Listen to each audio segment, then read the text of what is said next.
I own this hospital and my sister is a nurse in here. If you're wounded, in need of rest, or need some mental health advice, come visit our little hospital. I need a lot of mental health advice after playing this for 15 minutes. We don't do happy endings though, so don't ask. Shucks. That's exactly what I was gonna ask. At a hospital. Guten Tag, all of you lovely people. Now that spring has sprung, the sun is out, it is a perfect time to play some more video games.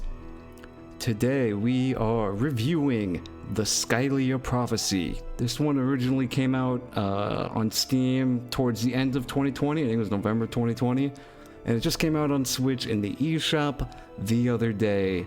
And let me tell you, I haven't played a game this bland since I think Bill Clinton was president.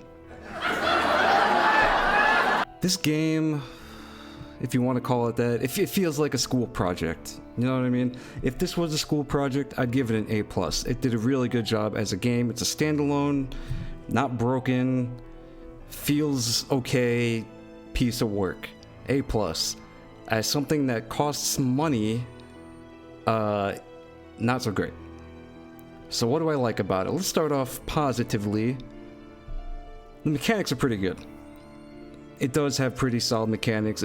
Everything is fairly smooth. I don't have a whole lot of complaints about the mechanics, and that's a good thing, because mechanics are really, really important to any game.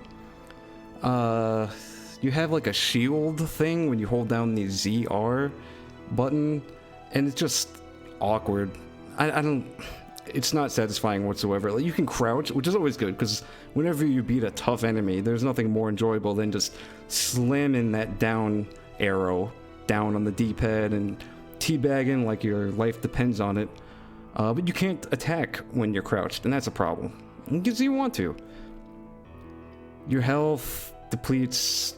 It depletes super fast, and if you die, guess what? You go back to the last time you saved. It doesn't matter what you've done in that time, you're going all the way back. It's almost like an NES difficulty in that sense, except it's not like a good NES difficulty, if that makes any sense. It often doesn't feel fair. Like, you'll be dropping down a pit, and usually there's ground beneath you, but then on one little bit of it, there isn't ground, and you die, and you have to go all the way back and redo everything you'd already done, and it wasn't that fun to go through in the first place. It's a whole thing. I made it 50 or so minutes on this game, and I just had to put it down. My chat was telling me it was bland. I thought it was bland. It looks like if Castlevania fell off a cliff. The music is okay. Aside from that, though, it's really uninteresting. Some of the enemies, like there's one particular enemy that's like a skeleton flying around. And it's like, okay, cool. I can get behind that. Interesting design.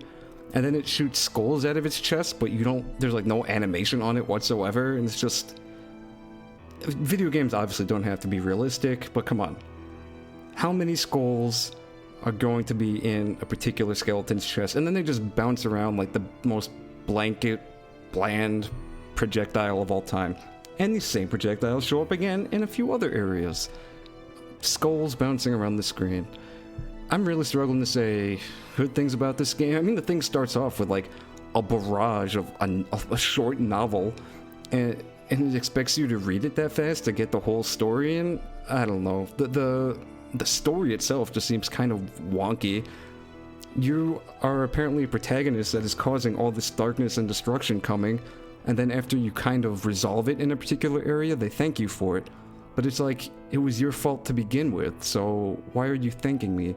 And then let's not to get into all the other nonsense of not being able to find a suitable man because of a war, or how you go to the hospital but don't expect to get a happy ending, because I don't know who goes to hospitals for happy endings, unless you wanted someone dead or something like that. It's just, I don't know. Don't buy this game. I rate it 5 out of 10. It's very bland, very playable, just very bland and uninspired. Like I said, if this was a school project, I would have given that group an A. It's really good as a standalone beginner first timer game thing. Yeah, I don't know what else to say about that. Don't play it. Don't recommend it. Better luck next time. See you when I see you.